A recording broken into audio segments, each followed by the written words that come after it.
Welcome to the Physics Tips to Cambridge Students YouTube channel. And today we are going to be looking at question number 2 of the A level, that is the AS level physics practical. The tips around or how to score very high marks on it. Right, so without much further ado, let's get started. Now, in this question number 2, right, so saying this is question number 2. Right at the end of it, you'll be asked 4 limitations and 4 improvements that you could use, okay, to improve your practical. Suppose when they start, they give you a wire, right? Suppose they give you a wire and then they ask you to measure the diameter. Now my suggestion or I urge you to measure the diameter on 4 different points on the wire. You measure the diameter spirally using your micrometer screw gauge that will be provided. Please make sure that you check the zero error of the instrument before you use it. So zero error must be checked, right? And use the ratchet. Do not over tighten it. Right, and then when you've done that, you record the 4. That will be D1, D2, D3, and D4. Okay, you add all those, divide by 4 to get your average value of the diameter of the wire. Now, once you've done that, they may ask you to then find the percentage error in your reading. So to find the percentage error in your reading, you don't use the minimum reading that can be measured by the micrometer. In this case, you take the highest, okay, that is the maximum D, then subtract the minimum D, and then divide by 2. So this becomes your error, okay, the uncertainty. So the uncertainty in D is equal to that. Okay, if you don't go this route of using the values that you have done, the repeat values that you've done, you could just estimate it and say maybe 0.02 or 0.03. That is the uncertainty. But it all depends on how difficult it was to measure the diameter. Okay, so 0.02, 0.02 or 3 should be fine.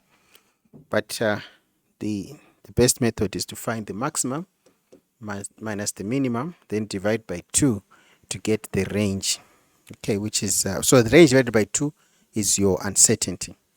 Now to get the percentage uncertainty in D, right, it is equal to the uncertainty in D that you found there, which is this one, divided by the D bar, that is the average value that you've used there, times 100.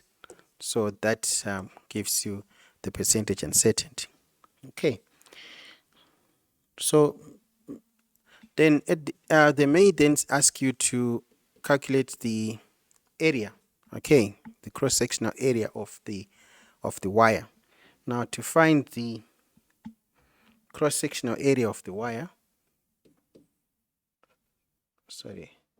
area, it's going to be equal to pi r squared, right? You know that. But since we have used D for our calculation, we did not measure the radius, we measured D.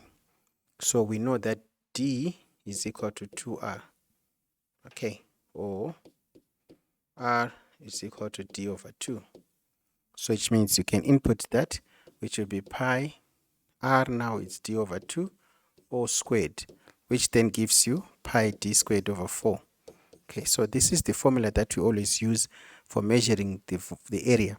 Now, if they ask you to measure the volume, it's going to be pi D squared over 4 times the length.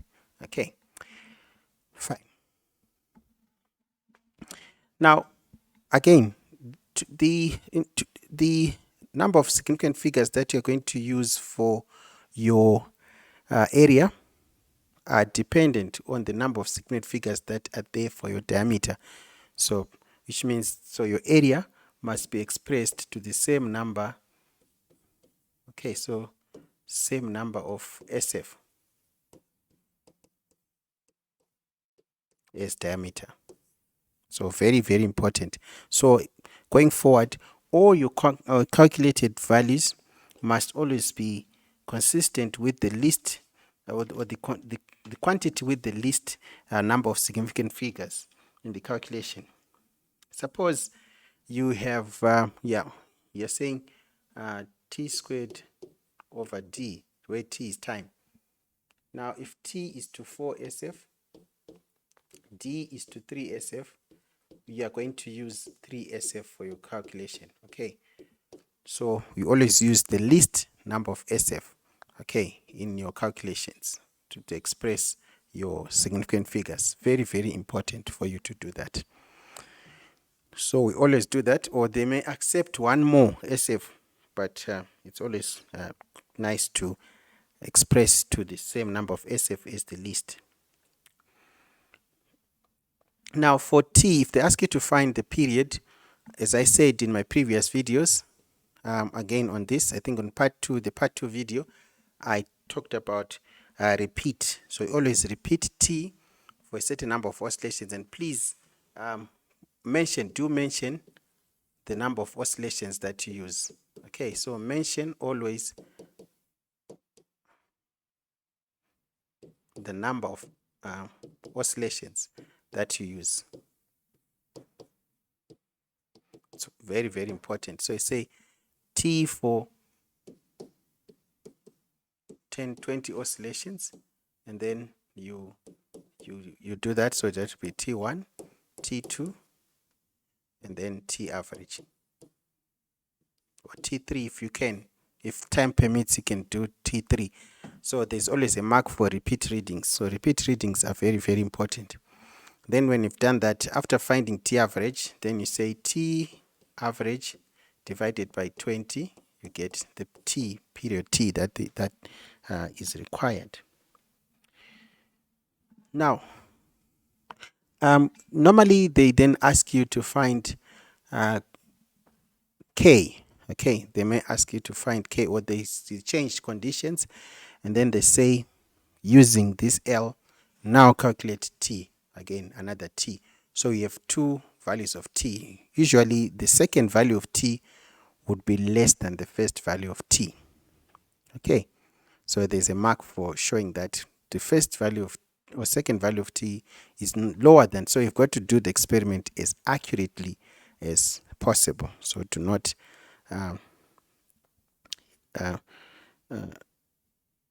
be complacent. And then next they're going to ask you to find or to calculate two values of K using your values of K of T that you've found. So the K1, and then you've got K2. Okay, so these must be expressed the same SF as the raw readings that are affecting them. So suppose K is equal to T squared over D. So remember, from above there we said that D can be to 3SF and then T to 4SF, so which means we're going to use 3SF again for K. So they'll ask you to justify the number of significant figures that you used for K.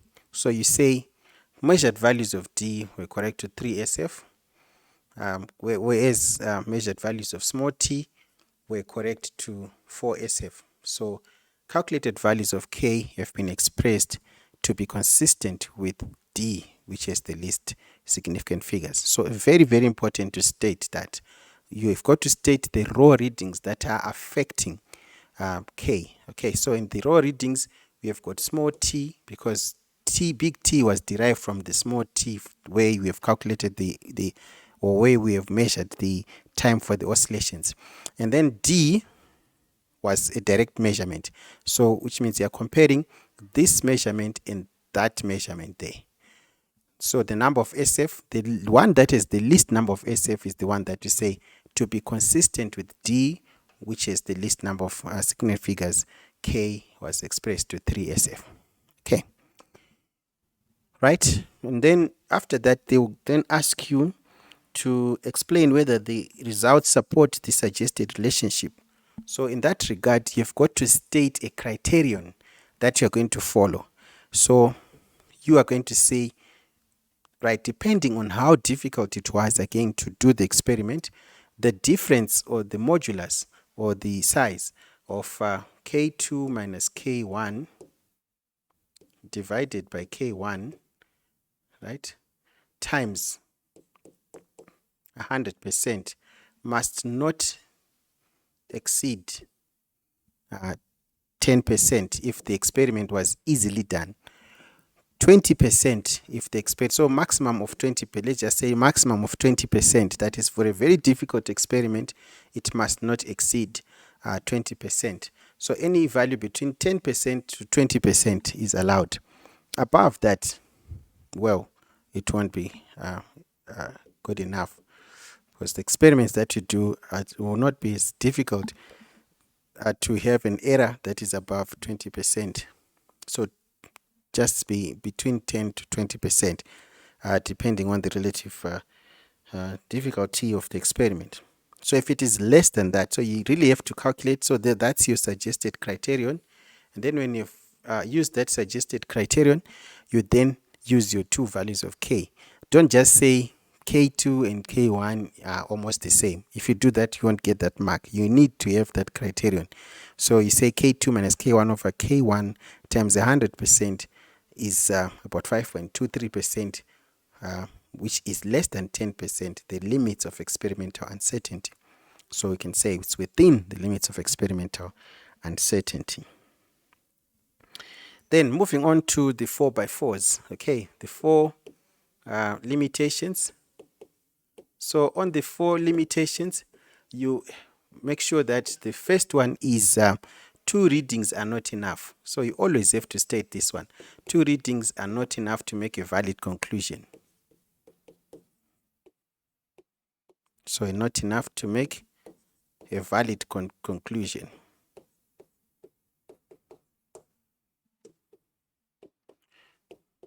Okay, so very, very important to state this one as the first one. And then the corresponding improvement, there you take several readings. Okay, then you've got 4 improvements. So this one, for the first one, you say take several readings.